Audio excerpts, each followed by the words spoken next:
এখন থেকে আপনার প্রিয় সিরিয়ালগুলো ফ্রিতে দেখুন এক্সক্লুসিভলি শুধুমাত্র সান নেক্সটে। এখনই অ্যাপ ডাউনলোড করুন।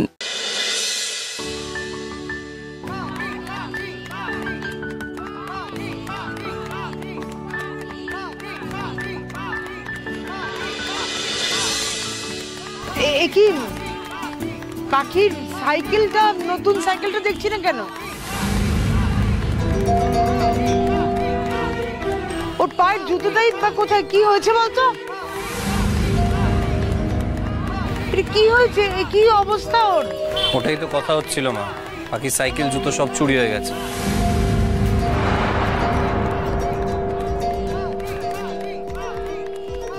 এত কিছুর পর কোথা থেকে একটা ভাঙা সাইকেল জোগাড় করে এনে তুমি কি ভাবছো জিতে যাবে? অত সহজ নয় পাখি। এই সাইকেল নিয়ে তুমি যতই চেষ্টা করো, অন্যদের সঙ্গে কম্পিট করতে তুমি কিছুতেই পারবে না।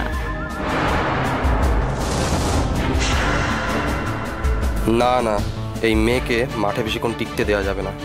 একে হারালে আমি আরও টাকা পাবো। এমনিতেই মেয়ে মানুষ, একটা ধাক্কা দিলেই মাটিতে পড়ে যাবে। আমাদের মধ্যে একজন প্রতিযোগী খুব বিপদে পড়েছিল। এতজন ছেলের মধ্যে সেই একমাত্র মেয়ে পাখি দাস। তাকে শেষ অবধি মাঠে দেখতে পেয়ে আমরা খুব আনন্দিত। তাই দেরি না করে আমরা সাইকেল প্রতিযোগিতা শুরু করে দিচ্ছি। এই প্রতিযোগিতার প্রধান শর্ত হলো 24 ঘন্টা কেউ প্যাডেল থেকে পা নামাতে পারবে না, আর যদি নামিয়ে ফেলে তাকে সঙ্গে সঙ্গে ডিসকোয়ালিফাই ঘোষণা করা হবে। প্রত্যেককে শুভকামনা জানিয়ে আমি রেফারিকে বলবো উনি যেন হুইসেল বাজিয়ে আজকের প্রতিযোগিতা শুরু করে। 1 2 3। জয় বাবা ভোলেনাথ।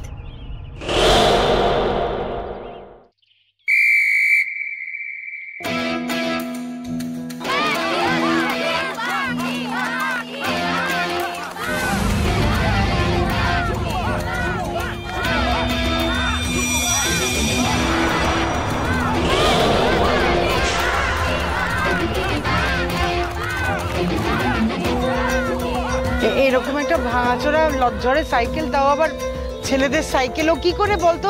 24 ঘন্টা ধরে কি করে চালাবে ওটা? পারবে বড় মামি, পাখি ঠিক পারবে।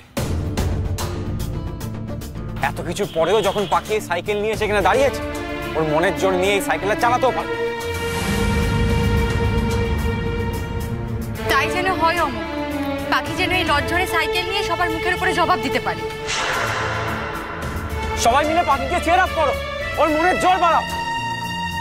পাখি পাখি পাখি পাখি পাখি পাখি পাখি।